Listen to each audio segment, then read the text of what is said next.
Assalamualaikum warahmatullahi wabarakatuh. Jadi di sini kami akan mempresentasikan dan menjelaskan tentang materi menghitung manual neural network menggunakan Excel, di mana untuk video referensi ini kami mengambil di video bagian 5. Nah, sebelum itu saya akan memperkenalkan diri. Saya Ketua Kelompok Nurwanda Aulia dan juga ada anggota kelompok saya yaitu Messi Dewi Rodatu Adelia, ada Jonathan Apriliansyah dan juga Imam Ilhaso Jihad. Selanjutnya akan dijelaskan oleh anggota saya.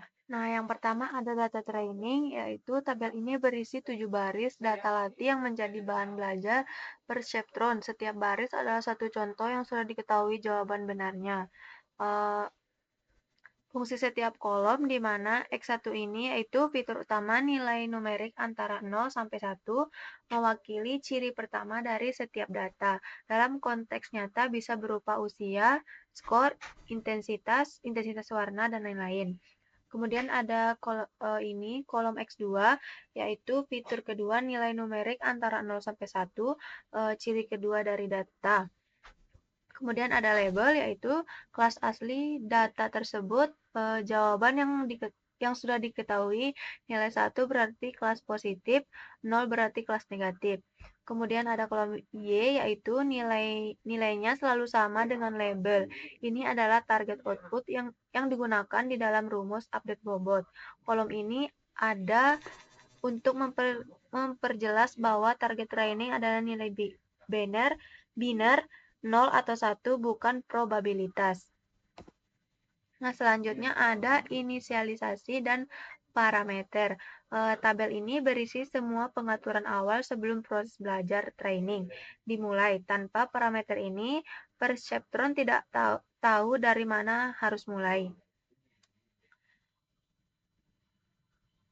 Untuk W1 sama dengan 0,3 dan W2 sama dengan minus 0,4 adalah tebakan awal sebelum perceptron mulai belajar. Nilainya bisa apa saja, yang akan berubah dan berkembang adalah nilai yang selama proses training berlangsung. W2 yang negatif artinya X2 awalnya dianggap penghambat prediksi, tapi belum tentu tepat begitu setelah training selesai. Kemudian ada learning rate, yaitu nilainya 0,04 mengontrol seberapa besar koreksi yang dilakukan setiap kali perceptron salah. Nilai terlalu besar membuat bobot melompat-lompat tidak stabil. Terlalu kecil membuat proses belajar sangat lambat.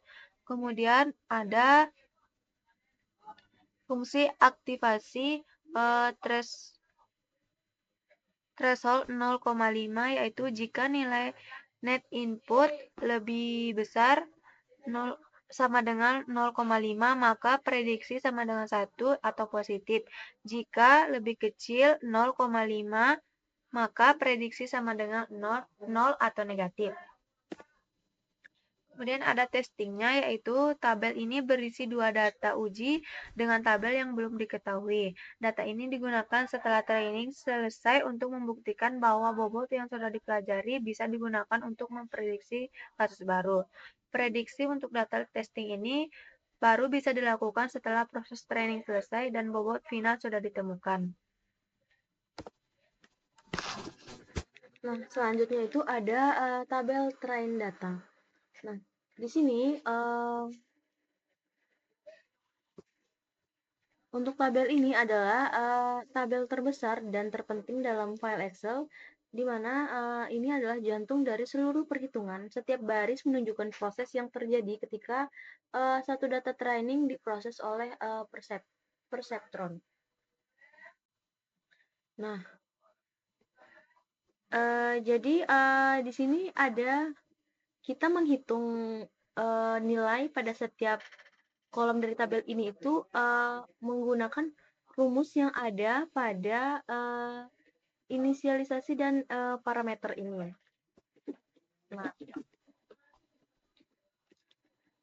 Nah, untuk penjelasan setiap kolomnya, untuk X1, X2, dan juga Y itu adalah data input dari label yang dibaca ulang dari tabel training di setiap iterasi.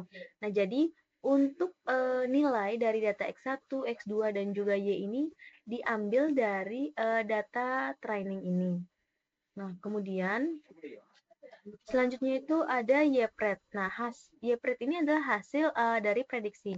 Ditentukan oleh fungsi aktivasi threshold. Jika sum lebih besar sama dengan 0,5 maka YPRED sama dengan 1. Jika sum lebih kecil dari 0,5 maka YPRED sama dengan 0. Nah, di sini saya ingin memperlihatkan cara menghitungnya untuk bagian YPRED ini.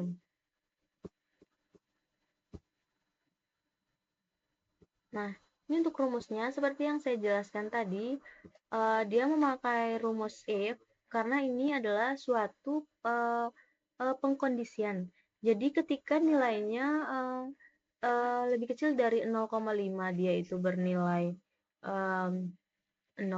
Jika dia lebih besar sama dengan 5, berarti dia nilainya 0. Nah, selanjutnya ada error atau selisih antara prediksi dan juga label asli. Jika error 0 berarti prediksi benar dan bobot tidak diubah. Nah, jika errornya tanda seru sama dengan 0, maka bobot perlu diperbarui. Jadi untuk rumusnya itu error itu sama dengan nilai YPRED tadi dikurangi nilai aktual. Kita bisa lihat di sini nilai Y aktual ini dikurangi dengan nilai Y prediksi ini. Maka kita temukan hasilnya adalah 1. Selanjutnya ada W1 new dan W2 new, di mana bobot yang sudah diperbarui menggunakan rumus perceptron learning rule, di mana rumusnya itu W baru sama dengan W lama ditambah learning rate dikali error dikali X1. Nah, kita akan lihat contoh W1 new. Nah, ini dia. Jadi dia itu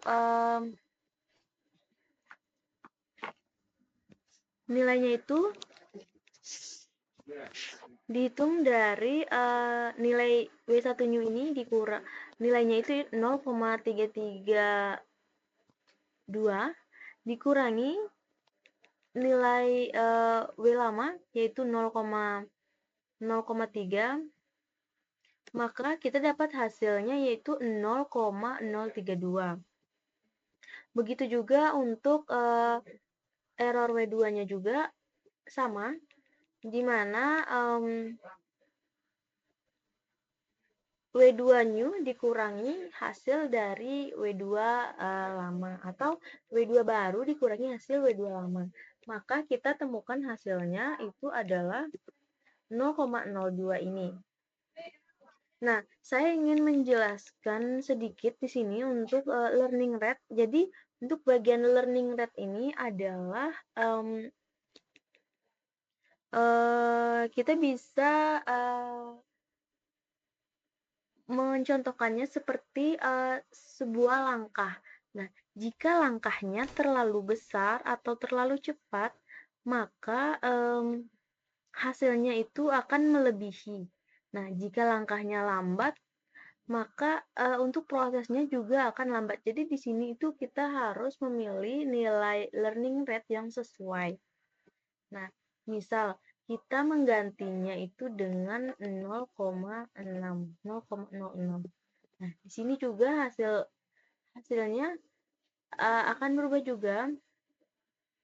Errornya itu mulai stabil di iterasi ke-7.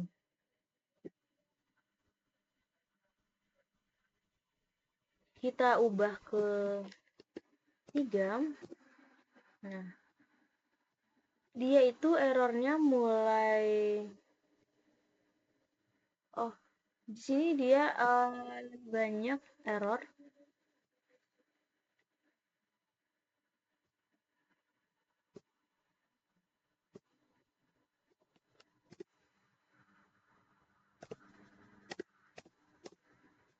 Nah, kita bisa lihat untuk hasil prediksinya. Setelah dari iterasi 6, errornya itu mulai stabil. Kita bisa lihat pada nilai errornya di sini angkanya 0 semuanya sampai ke iterasi 12. Nah, kita lanjut. Nah, selanjutnya itu ada RW1 dan RW2 atau error W1 dan error W2. Jadi besarnya perubahan yang terjadi pada masing-masing bobot di langkah itu. Nah, untuk rumusnya adalah error W1 sama dengan learning rate dikali error dikali X1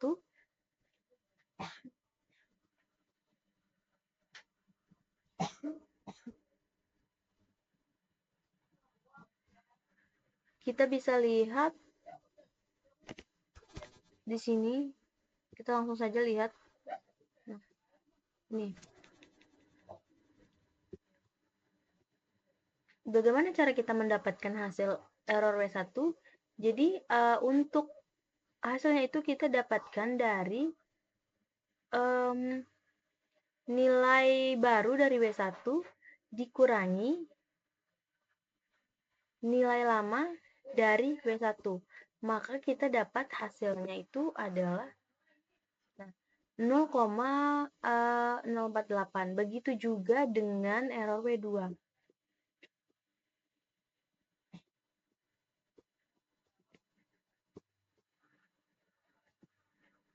Nah, selanjutnya ini adalah tabel tren yang ada di atas tadi. Di sini saya sudah melakukan proses training, maka bobot final yang saya dapat yaitu W1 sama dengan 0,86 dan W2 itu sama dengan 0,212. Itu digunakan untuk prediksi dua data testing yang belum diketahui labelnya tadi. Nah, sini saya dapatkan untuk nilai label di 0,3 dan 0,7 di X1 dan X2 itu nilainya 0. Kemudian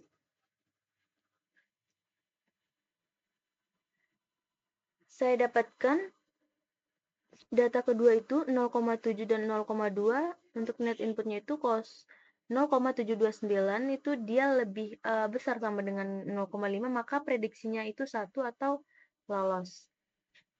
Jadi nilai X1 yang besar 0,7 mendominasi dan mendorong skor jauh melewati threshold. Nah, untuk kesimpulan dari materi ini yaitu mengajarkan bahwa sebuah mesin belajar bukan dengan memprogram atau secara eksplisit, melainkan dengan mencari pola dari data melalui penyesuaian bobot dan berulang-ulang. Proses yang kita